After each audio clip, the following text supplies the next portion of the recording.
오늘 성경 말씀은 누가복음 10장 25절에서 37절입니다. 우리는 성경을 읽으면서 은혜를 받기도 하지만 때로는 도전을 받기도 합니다. 은혜를 받으면 기쁘고 위로가 되지만 도전을 받으면 좀 불편하기도 합니다.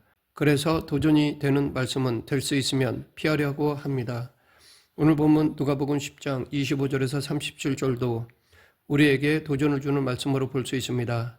새로운 깨달음을 주는 말씀이기는 하지만 우리의 마음 한구석을 불편하게 만듭니다. 불편한 이유는 아마 이 말씀이 우리가 감당할 수 없는 것을 요구하기 때문일 것입니다. 이 시간 오늘 본문 안에 담겨 있는 교훈을 살펴보겠습니다. 어떤 율법 교사가 예수님에게 선생님, 내가 무엇을 하여야 영생을 얻으리이까? 라고 물었습니다. 율법 교사의 이 질문에 대해서 예수님은 율법이 이에 대해 뭐라고 말하느냐라고 다시 물으셨습니다. 율법 교사는 신명기 6장 5절과 레위기 19장 18절의 말씀을 인용해서 대답하였습니다. 즉 온 힘을 다하여 하나님을 사랑하고 이웃을 자기 몸처럼 사랑하는 것이라고 했습니다. 그러자 예수님은 내 대답이 옳도다, 이를 행하라, 그러면 살리라 라고 대답하셨습니다. 율법 교사는 자기가 율법에 조예가 깊다는 것을 은근히 자랑하는 투로 다시 예수님께 물었습니다. 그러면 내 이웃이 누구니까? 이것은 내 이웃이 누군지를 알아야 이웃을 사랑하지 않겠느냐라는 의도로 한 질문이었습니다. 이것은 율법 교사다운 질문이었습니다. 오늘의 신학자처럼 율법을 전공한 이 사람은 누가 이웃인지 또 누가 원수인지를 식별하는 일에 관심이 많았습니다. 당연히 그에게 이웃은 하나님을 믿는 유대인이고 원수는 하나님을 믿지 않는 이방인이었습니다. 율법 교사는 자신의 신학적 입장을 예수님이 한 번 더 정확하게 인정해 주기를 기대하며 노골적으로 말하며 잘난 척한 것이었습니다. 그런데 예수님은 내 이웃이 누구인지에 대해서 신학적으로 대답하지 않으시고 선한 사마리아인의 비유로 말씀하셨습니다. 그 내용은 어떤 사람이 예루살렘에서 여리고로 내려가다가 강도를 만났습니다. 강도들은 이 사람의 모든 것을 빼앗고 옷을 벗기고 죽을 지경에 이르기까지 구타한 뒤에 길에 버리고 가버렸습니다. 예루살렘에서 여리고로 가는 길은 사람이 뜸한 곳이었습니다. 선적이 출몰하기에 좋은 환경이었습니다. 강도 만난 사람이 이렇게 방치되면 얼마 지나지 않아서 결국 죽게 될 것이었습니다. 마침 예루살렘 성전에서의 일을 다 마치고 집으로 돌아가기 위해서 여리고로 내려가던 제사장이 이 사람을 보았습니다. 아마 그 쓰러진 사람을 보자 피범벅이었기에 끔찍했을 것입니다. 독수리들이 시체를 쪼아 먹을 기회를 노리느라 높은 곳에서 배회하고 있었을 것입니다. 그 상황에 제사장은 많은 생각을 했을 것입니다.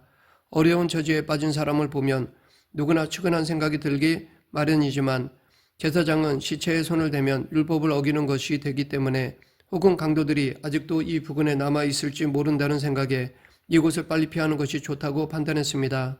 당장 도움이 필요한 사람을 제사장은 외면한 것입니다. 그 다음에 레위인이 지나가는데 이 레위인도 제사장과 똑같은 행동을 했습니다. 레위인은 제사장보다는 못하지만 종교적으로 상위 계급에 있는 사람이었습니다. 또한 이 레위인도 제사장처럼 혹 강도들이 이 사람을 미끼로 숨어 있다가 자신을 덮칠 수 있다고 생각했는지도 모릅니다. 왜냐하면 이런 경우가 많았기 때문입니다. 이렇게 제사장이나 레위인 모두 그 위급 상황에 처한 사람을 나몰라라 했습니다. 세 번째로 그곳을 지나간 사람은 사마리아 사람입니다. 예수님의 이 비유를 듣고 있던 율법교사나 다른 유대인들은 사마리아 사람의 등장을 예상하지 못했을 것입니다. 그들의 상식으로는 제사장과 레위인이 지나간 뒤에는 당연히 일반 유대인이 등장해야만 하기 때문입니다. 당시 사마리아 사람은 유대인들에게 이방인이나 마찬가지였습니다. 그런데 예수님은 제사장과 레위인에 대해서 말씀하실 때는 아주 짧게 그들이 보고 피하여 지나갔다라고 한마디로 끝냈습니다. 반면에 사마리아 사람에 대해 말씀하실 때는 아주 상세하게 말씀하셨습니다. 사마리아 사람은 강도 만난 사람을 보고 불쌍하게 여겼습니다. 자기가 할 수 있는 최선의 방식으로 그 사람을 치료하고 돌봐주었습니다. 오늘 본문 34절 가까이 가서 기름과 포도주를 그 상처에 붓고 싸매고 자기 짐승에 태워 주막으로 데리고 가서 돌보아 주니라. 그뿐만 아닙니다. 하룻밤을 거기서 보내고 주막 주인에게 2데나리온을 주면서 다친 사람을 더 돌봐달라고 부탁까지 했습니다. 그리고 비용이 더 들면 일을 마치고 돌아올 때 갚아주겠다고 했습니다. 그는 가족이 아니면 할 수 없는 사랑을 베풀었습니다.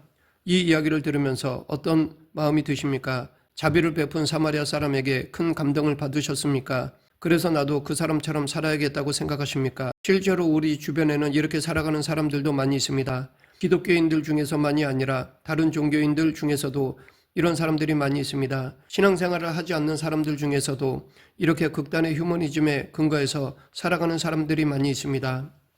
혹자는 직접 멀리 아프리카나 남아메리카의 오지에 들어가서 원주민들을 위해서 모든 것을 희생하기도 합니다.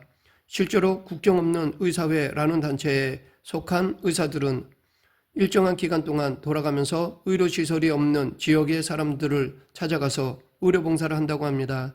슈바이처, 마더 테레사, 이태석 신부 등은 사마리아 사람 같이 강도 만난 사람처럼 도움이 필요한 자들에게 사랑을 베풀었습니다.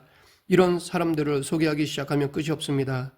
이름이 알려진 사람들만이 아니라 숨어서 사마리아 사람처럼 사랑을 베푸는 사람들도 많이 있습니다. 이 세상이 아무리 각박하다 하더라도 휴머니즘을 실천하는 사람들은 여전히 많이 있습니다. 이런 사람이야말로 칭찬받고 존경받아 마땅합니다. 개인 이기주의가 팽배한 이 시대를 밝히는 등불이라 할 수 있습니다.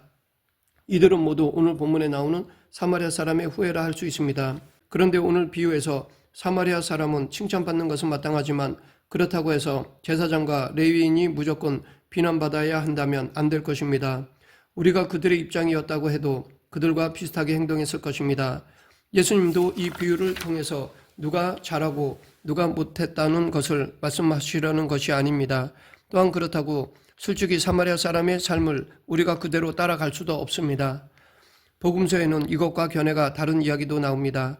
마리아가 비싼 향유를 예수님의 발에 붓는 일이 있었습니다. 가룟 유다는 이 향유를 300데나리온에 팔아서 가난한 사람들에게 주어야 한다고 하였습니다. 누가 듣더라도 휴머니즘이 넘치는 발언이었습니다. 그러나 예수님은 가난한 자들은 항상 너희와 함께 있거니와 나는 항상 있지 아니하리라 라고 말씀하셨습니다. 가난한 이들, 즉 강도 만난 이들을 돕는 것이 중요한 것이기는 하지만 그것을 핑계로 예수 그리스도에 대한 믿음을 상대화할 수 없다는 뜻입니다. 믿음은 휴머니즘을 넘어서는 것이라는 뜻입니다. 그렇다면 도대체 사마리아 사람 이야기는 무엇을 말하려는 것일까요? 사마리아 사람의 비유를 말씀하신 뒤에 예수님이 이 율법교사에게 한 질문이 중요합니다. 내 생각에는 이 세 사람 중에 누가 강도 만난 자의 이웃이 되겠느냐? 당연히 사마리아 사람입니다. 하지만 율법교사는 사마리아 사람이라는 말을 자기 입으로 하기 싫어했습니다. 그래서 자비를 베푼 자라고 대답을 하였습니다. 그러자 예수님은 가서 너도 이와 같이 하라 라고 말씀하셨습니다. 율법교사의 관심은 누가 자기의 이웃인가를 규정하는 데에 있었습니다. 그러나 예수님의 관심은 이웃이 되어주는 데에 있었습니다. 관점이 완전히 다릅니다. 전자는 자기가 중심이 된 관점이라고 한다면 후자는 강도 만난 사람이 중심이 된 관점입니다. 지금 우리도 이웃과의 관계를 율법교사와 비슷한 관점으로 생각합니다. 내 관점으로 상대를 봅니다. 주관적으로 세상을 판단합니다. 내 편과 남의 편을 나눕니다.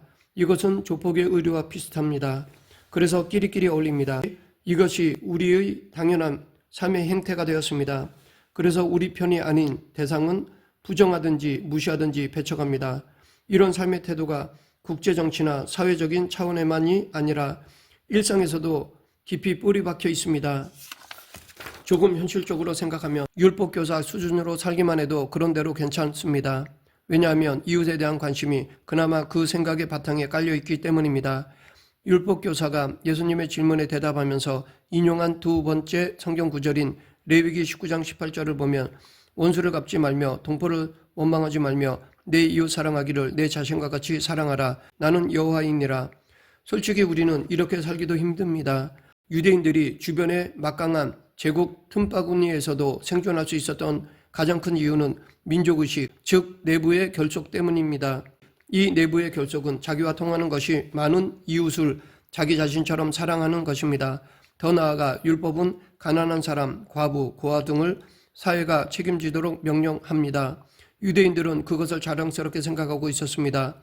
율법교사가 예수님에게 내 이웃이 누구냐라고 물은 것은 자신들의 이웃 사랑이라는 전통을 자랑하고 싶었던 데에 있었습니다. 이 정도라도 이웃에 대해서 관심을 갖고 사랑을 실천하면서 살면 누구에게도 인정받을 만합니다. 그러나 그런 방식의 삶은 아무리 고상해도 일정한 대상을 부정하게 됩니다. 이 비유에서 세 번째로 사마리아 사람이 등장한 이유도 여기에 있습니다. 이웃을 자기처럼 사랑하라는 하나님의 말씀을 따르는 유대인들도 사마리아 사람은 사랑할 수 없었습니다. 왜냐하면 그들은 이웃이 아니기 때문입니다. 이런 사고방식이 고착된 세상에는 왕따 현상이 일어날 수밖에 없습니다. 사랑을 실천해야 할 대상과 미워해야 할 대상이 구별됩니다. 그러기에 예수님은 율법교사에게 생각을 근본적으로 바꾸라고 말씀하시는 것입니다. 즉 이웃이 누군지를 고르지 말고 참된 이웃이 되어주라는 것입니다. 그러면 율법교사는 이 말씀을 듣고 생각을 바꿨을까요? 본문은 말하지 않지만 바꾸지 못했을 가능성이 훨씬 큽니다. 누가복음 18장 18절부터 30절에서는 어떤 부자관리가 예수님을 찾아온 이야기가 나옵니다. 그 사람도 오늘 본문의 율법교사와 똑같이 무엇을 하여야 영생을 얻으리이까? 라고 물었습니다. 그 사람은 어렸을 때부터 율법을 잘 지키던 사람이었습니다. 그러나 재산을 팔아 가난한 사람에게 나눠주고 나를 따르라는 예수님의 말씀을 듣고 그는 근심하였습니다. 이것이 성실하고 평범한 사람들의 일반적인 태도입니다. 그러면 예수님은 왜 나름대로 성실한 사람들이 감당할 수 없는 무리한 요구를 하시는 것일까요? 예수님은 사람들에게 윤리 도덕적인 짐을 지우시는 분이신가요? 그렇지 않습니다. 수고하고 무거운 짐을 진 사람들을 부르시어 모든 짐으로부터 해방을 선포하신 예수님이 또 다른 짐을 맡기실 리는 없습니다. 그러하기에 오늘 본문은 더 궁극적인 어떤 사실을 전하고 있다고 봅니다. 아마도 그것은 예수님 당신이 본문에 등장하는 사마리아 사람이라는 것입니다. 왜냐하면 예수님만이 우리에게 참된 생명을, 영생을, 구원을 주시는 분이시기 때문입니다. 제사장은 우리를 구원하지 못합니다. 레위인도 마찬가지입니다. 우리가 이웃이라고 생각한 그 어떤 누구도, 심지어는 가족도, 또한 자기 자신도 우리를 구원하지 못합니다. 십자가와 부활의 예수님만이 우리를 구원하십니다. 본문에서 또 하나의 중요한 사실은 우리가 강도 만난 사람이라는 것입니다. 즉 구원의 가능성이 전혀 없는 처지에 놓여 있는 사람이라는 것입니다. 우리가 행하는 모든 것은 먼지처럼 사라지고 맙니다. 그리고 우리의 내면은 온갖 상처로 가득합니다. 겉으로는 세련되고 웃고 뭔가 있어 보일지 몰라도 실제로는 강도 만난 사람과 똑같습니다. 이것이 우리의 실체입니다. 말씀을 맺겠습니다. 예수님을 유일한 이웃으로 경험하고 있습니까? 예수님이 강도 만난 사람을 구한 사마리아 사람처럼 우리의 참된 이웃이라는 것을 알고 경험한 사람이라면 세상에서 누구를 만나든 이웃으로 살아가려고 노력할 것입니다. 우리 모두 예수님을 본받아 나의 도움을 필요로 하는 사람들을 이웃으로 섬기는 그리스도인이 되길 간절히 축원합니다. 기도하겠습니다. 사랑과 은혜가 풍성하신 하나님 아버지, 나에게 도움을 주는 이웃이 아닌 나를 필요로 하는 자들의 이웃이 되는 성도가 되게 하여 주시옵소서. 예수님 이름으로 기도드립니다. 아멘.